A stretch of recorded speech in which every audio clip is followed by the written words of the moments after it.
लाखों करोड़ों दुरूद सलाम हो मोहम्मद सल्लल्लाहु अलैहि वसल्लम पर और उनकी आल पर। अल्लाह पाक की सारी नेमतें और रहमतें नाजिल हूँ मेरे तमाम देखने और सुनने वाले नाजरीन पर। अस्सलामु अलैकुम वरहमतुल्लाहि व बरकातुहू। नाजरीन, आज का मौजू याजूज व माजूज कुरान की रोशनी में। सिकंदर ज़ुल्करनैन की फ़ौजें याजूज व माजूज को दीवार के ज़रिए रोकते हुए अज़जीन व कौलीन किताब व कौलीन का हिस्सा सिकंदरी 15वीं सदी। कुरान वाज़िह तौर पर गवाही देता है कि ये दो वहशी खूनखार कबीलों के नाम थे। वो लोग अपने इर्द गिर्द रहने वालों पर बहुत ज़्यादतियाँ और जुल्म करते थे। मुफस्सर अल्लामा तबातबाई ने अल मीज़ान में लिखा है कि तौरेत की सारी बातों से मजमूई तौर पर मालूम होता है कि माजूज या माजूज एक या कई बड़े बड़े कबीले थे। ये शमाली एशिया के दूर दराज इलाके में रहते थे। ये जंगजू, गारतगर और डाकू किस्म के लोग थे।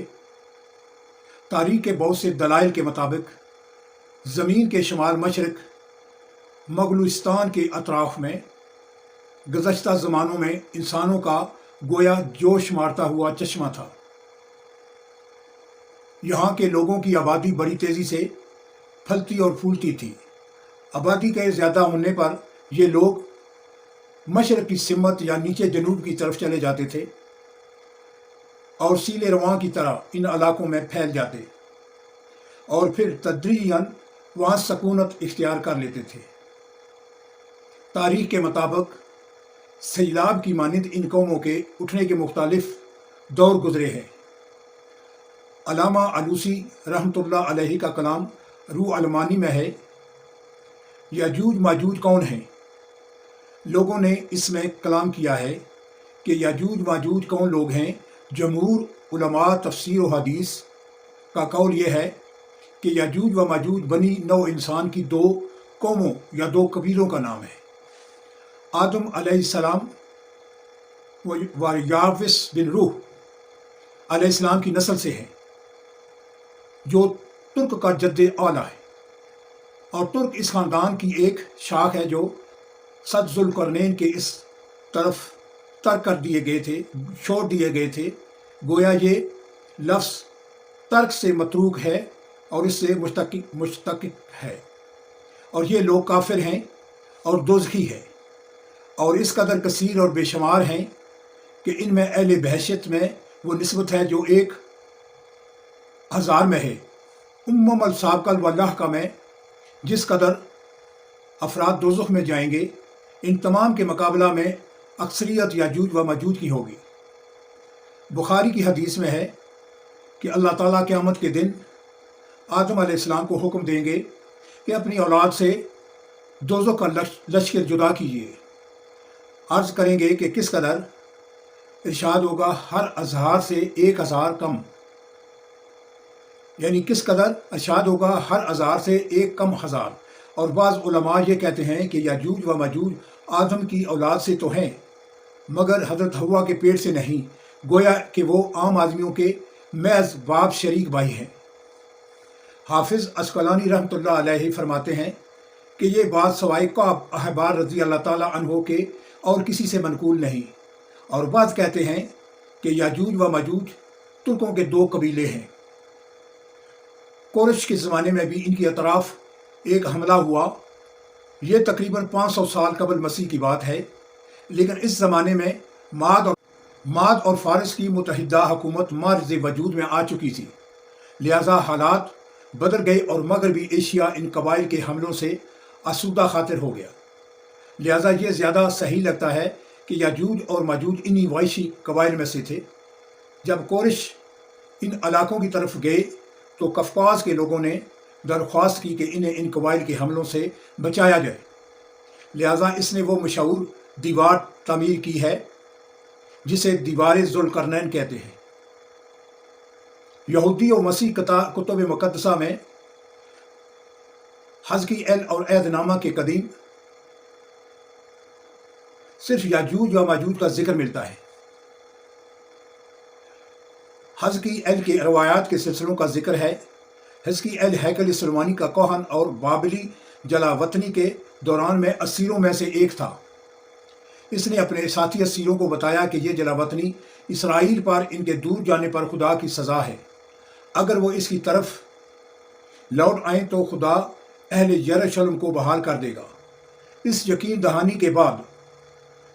دہانی کے پیغام کے بعد 38 اور 39 ابواب میں بتایا گیا ہے کہ کس طرح سرزمین ماجوج کا یاجوج کا اور اس کا لشکر اسرائیل کو خوفزدہ کرے گا مگر مارا جائے گا۔ اس کے بعد خدا ایک نئی ہیکل تشکیل دے گا اور اپنے بندوں کے ساتھ دیر پا امن و اعلی سکونت اختیار کرے گا۔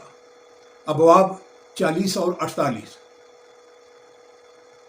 16ویں صدی کی ایرانی مصوری ذوالقرنین یاجوج و ماجوج سے تحفظ کے لیے دیوار تعمیر کرواتے ہوئے اللہ تعالیٰ کا فرمان ہے، حَتَّى إِذَا بَلَغَ بَيْنَ السَّدَّيْنِ وَوَجَدَ مِن دُونِهِمَا قَوْمًا لَا يَكَادُونَ يَفْقَهُونَ قَوْلًا قَالُوا يَا ذَا الْقَرْنَيْنِ إِنَّ يَأْجُوجَ وَمَأْجُوجَ مُفْسِدُونَ فِي الْأَرْضِ فَهَلْ نَجْعَلُكَ لَخَرْجًا عَلَىٰ أَن تَجْعَلَ بَيْنَنَا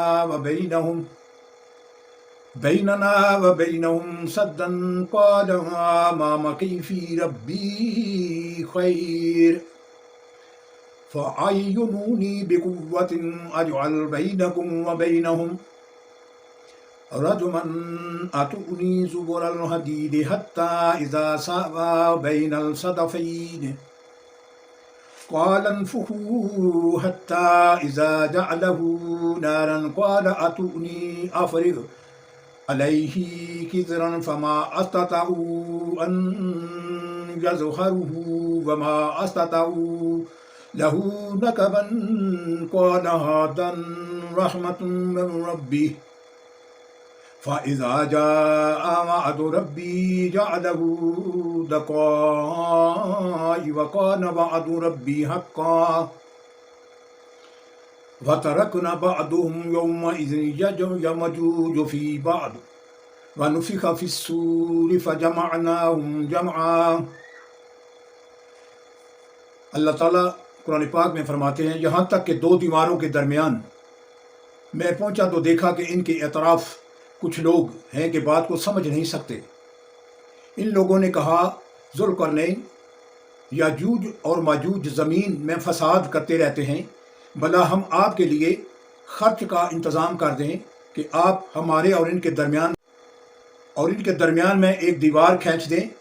ذوالقرنین نے کہا کہ خرچ کا جو مقدور اللہ نے مجھے بخشا ہے وہ بہت اچھا ہے، تم مجھے قوت بازو سے مدد دو، میں تمہارے اور ان کے درمیان میں ایک مضبوط اوٹ بنا دوں گا۔ تم تو لوہے کے بڑے بڑے تختے لاؤ۔ چنانچہ کام جاری کر دیا گیا، یہاں تک کہ جب اس نے دونوں پہاڑوں کے درمیان میں کا حصہ برابر کر دیا اور کہا کہ اب اسے دھنکو، یہاں تک کہ جب اس کو دھونک کر آگ کر دیا تو کہا، اب میرے پاس تانبا لاؤ، اس پر پگھلا کر ڈال دو۔ پھر ان میں قدرت نہ رہی کہ اس پر چڑھ سکے اور نہ یہ طاقت رہی کہ اس میں نقب لگا سکے۔ بولا کہ یہ میرے پروردگار کی مہربانی ہے، جب میرے پروردگار کا وعدہ آ پہنچے گا تو اس کو ڈھا کر ہموار کر دے گا، اور میرے پروردگار کا وعدہ سچا ہے۔ اس روز ہم ان کو چھوڑ دیں گے کہ روئے زمین پر پھیل کر ایک دوسرے میں گھس جائیں گے اور سور پھونکا جائے گا کہ تو ہم سب کو جمع کر لیں گے۔ ناظرین، آج تک اتنا ہی۔ آئندہ انشاءاللہ اس پر مزید بحث ہوگی کہ قوم یاجوج ماجوج کون ہے اور کس طرح ذوالقرنین نے دیوار بنا کر ان کو ایک طرح سے حصار میں بند کر دیا۔ السلام علیکم ورحمۃ اللہ وبرکاتہ۔